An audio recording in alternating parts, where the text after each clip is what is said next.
We move across to ITVX now for a new comedy drama series which arrived on Monday the 29th of July.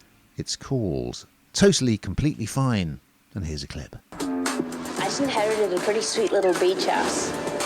Did you want to come over?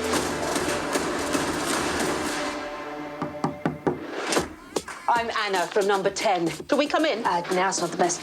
So impressive what you've taken on. Sorry, what? I mean, the suicidal people. Mum, I don't think she realises. Edgar Wright, the great Edgar Wright, he directed, as well as a lot of Simon Pegg's films and his TV series Spaced. He also directed Baby Driver and Last Night in Soho, which starred Thomasin McKenzie. Well, she takes the lead role in this.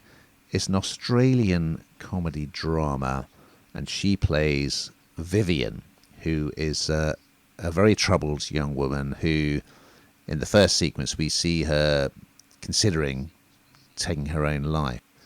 Then the big plot twist next is that her granddad, who played a very large role in her life because there was some childhood trauma which is going to be revealed in those annoying flashbacks that just get slightly longer and slightly longer and slightly longer, that are going to explain a bit about her backstory and the trauma she's been through. Anyway, Granddad's will is being read, and that she has two siblings, and they don't really all get on very well at all. And she's kind of famous for supposedly ruining everything, in the family.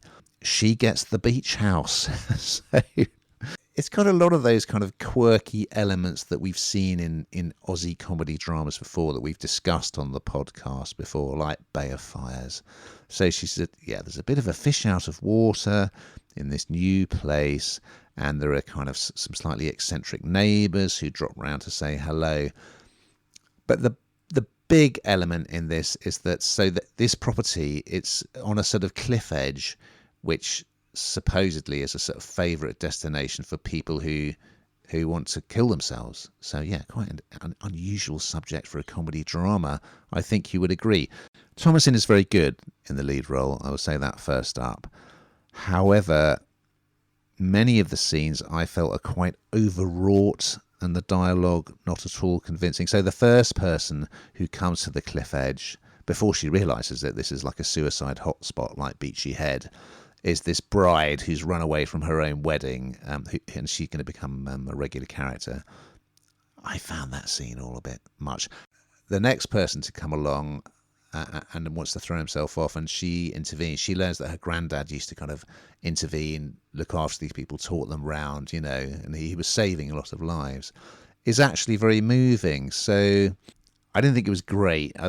There's a lot about it that I didn't particularly like, but it's an interesting subject, and I thought Thomasin was strong in the lead role.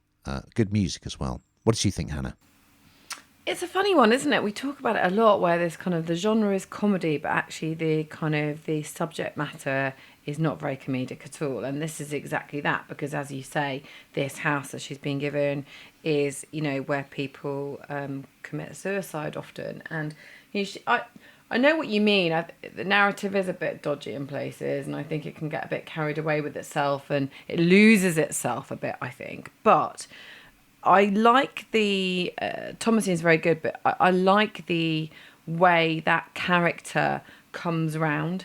So they start by being kind of really allergic to the idea of helping. Really, they find the whole thing just I don't want to do anything, and then sort of coming round to the idea of helping, and then of course who she meets through kind of the connections of these awful things happening, and the sort of the love aspect, the romance aspect of this as well. So it does feel like there's more depth than just sort of one stream and that's it, and it's sort of making fun out of something that's ultimately very unfunny. So I think it works, but it probably just needs a bit of tidying up in places. But I think on the whole, it was better than I thought it would be. And certainly when I was reading that, I thought, how can this possibly be funny?